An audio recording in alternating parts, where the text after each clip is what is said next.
Hi guys, இது உங்க cine rainbow. ஒரே நாளில் வெளியாக இருக்கின்ற 10 திரைப்படங்கள். வருகின்ற பிப்ரவரி மாதம் 21 வெள்ளிக்கிழமை திரையரங்குகளில் 10 படங்கள் வெளியாக இருக்குது. தமிழ் சினிமாவில வெள்ளிக்கிழமை என்றாலே ரசிகர்களுக்கு கொண்டாட்டம் தான். அதற்கு காரணம் வித்தியாசமான கதைகளில் ஒவ்வொரு வாரமும் புதிய புதிய திரைப்படங்கள் வெளியாகி வருகின்றன.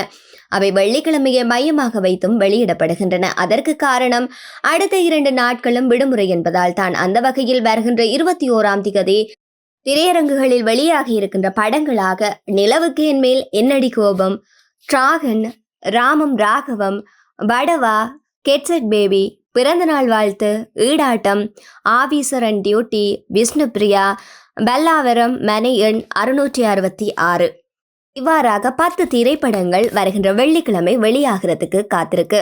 தனுஷை பொறுத்தவரையில் ராஜ்கிரண் நடித்த பவபாண்டி படம் மூலம் இயக்குனராக அறிமுகமானவர்.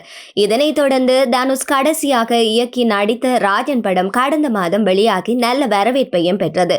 தனுஷ் இயக்கத்தில் 3வது திரைப்படமாக நிலவுக்கு என் மேல் என்னடி கோபம் உருவாக்கியுள்ள நிலையில் இந்த படத்தின் மூலம் தனுஷின் சகோதரி மகன் பவிஸ் ஹீரோவாக அறிமுகமாகி இருக்கின்றார். அனிகா சுரேந்திரன், பிரியா பிரகாஷ் வாரியார், மாத்யூ தாமஸ், வெங்கடேஷ் மேனன் உள்பட்ட பல நடிகர்களும் இதில் நடிக்கின்றார்கள். இதில் ஜிவி பிரகாஷ்குமார் இசையமைக்கும் இந்த படத்தை வுண்டபார் பிலிப்ஸும் தயாரிக்கின்றது. இந்த படத்தின் முதல் பாடலாக கோல்டன் ஸ்பாரோ பாடல் வெளியானது. நடிகை பிரியங்கா மோகன் கேமியோ ரோலில் நடித்திருக்கின்றார். இந்த பாடல் நல்ல வரவேற்பை பெற்றது. அது மட்டுமல்லாமல் சுமார் 100 மில்லியன் பார்வைகளையும் கடந்துள்ள நிலையில் தனுஷ் இயக்கத்தில் ஜிவி பிரகாஷ் இசையில் உருவாகியுள்ள நிலவுக்கு என் மேல் என்னடி கோபம் திரைப்படத்தின் ட்ரெய்லர் கடந்த 10 வெளியாகியுள்ள நிலையில் இந்த படம் வருகின்ற 21 வெளியாகிறதுக்கு காத்திருக்குது. தமிழ் சினிமாவை பொறுத்தவரையில கோமாளி படத்தின் மூலம் இயக்குனராக அறிமுகமானவர் தான் பிரதீப் ரங்கநாதன். லவ் டுடே படத்தில் கதாநாயகனாக நடித்து ரசிகர்களையும் கவர்ந்தார். இதைத் தொடர்ந்து விக்னேஷ் சிவன் இயக்கத்தில் லவ் இன்சூரன்ஸ் கம்பெனி என்ற படத்திலும் அஸ்வத் மாரிமுத்து இயக்கத்தில் டிராகன் படத்திலும் நடித்திருக்கின்றார். இதில் டிராகன் படமும் வருகின்ற 21 வெளியாக இருக்கின்றது. நடிகர் சமுத்திரகன்னி கடந்த சில ஆண்டுகளாக பல்வேறு குணச்சித்திர வேடங்களில் நடித்து வருகின்ற நிலையில் சுப்பிரமணியபுரம், வேலையில்லா பட்டதாரி உள்ளிட்ட படங்களின் மூலம் கவனம் பெற்ற இவர் அப்பா, தலைக்கூத்தல், ஆண் தேவதை உள்ளிட்ட பல்வேறு படங்களில் கதாநாயகனாகவும் நடித்திருந்தார். தெலுங்கு நடிகர் தன்ராஜ் இயங்கும் ராமம் ராகவம் திரைப்படத்தில் சமுத்திரகன்னி, பிரமோதினி சீனிவாஸ் ரெட்டி மற்றும் சத்யா என்று பலர் இணைந்து நடித்திருக்கின்றார்கள். தமிழ், தெலுங்கு மொழிகளில் உருவாகும் இந்த திரைப்படம் அப்பா மகன் உறவை அடிப்படையாக கொண்ட கதைக்களமாக தயாராகி இருக்கின்ற நிலையில் சமூகத்துக்கு தேவையான கதையை கொண்ட படமாகவும் இது உருவாகி இருக்கின்றது.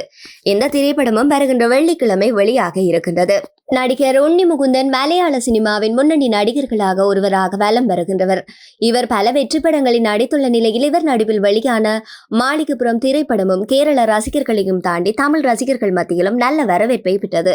அந்த வகையில் தமிழில் தனுஷ் நடிப்பில் வெளியான சீடன் திரைப்படத்தில் நடித்திருந்த இவர் பின்னர் சூரி நடிப்பில் வெளியான கருடன் திரைப்படத்தில் வில்லனாக நடித்து ரசிகர்களை வெகுவாக கவர்ந்தார். இவரது நடிப்பில் கடைசியாக வெளிவந்த மார்க்கோ படம் மிகப்பெரிய வரவேற்பு பெற்று 100 கோடிக்கு மேல் வசூலித்தது. இதனையடுத்து இவர் நடித்துள்ள படம் கெட்செட் பேபி. வினய் கோவிந்த் இயக்கியுள்ள இந்த படத்தில் நிகிலா விமல் கதாநாயகியாக நடித்திருக்கின்றார். ராஜேஷ் மற்றும் அனூப் ரவீந்திரன் திரைக்கதை எழுதியிருக்கின்றார்கள். இந்த படமும் வருகின்ற வெள்ளிக்கிழமை வெளியாக இருக்கின்றது. ஈடாட்டம் திரைப்படம் சின்னத்திரையின் நட்சத்திர நடிகர் ஸ்ரீகுமார் கதையின் நாயகனாக முதன்மை வேடத்தில் நடித்திருக்கின்றார். கே ராஜனின் தயாரிப்பில் இயக்குனர் பேரரசின் இயக்கத்தில் இந்த படமும் வருகின்ற வெள்ளிக்கிழமை வெளியாக இருக்கின்றது. இவ்வாறாக வருகின்ற வெள்ளிக்கிழமை 21 10 திரைப்படங்கள் வெளியாகுவதற்கு காத்திருக்கின்றது. இது போன்ற சினி தகவல்களை உடனுக்குடன் பெற்றுக்கொள்ள தொடர்ந்தும் சினி ரெயின்போவுடன் இணைந்திருங்கள்.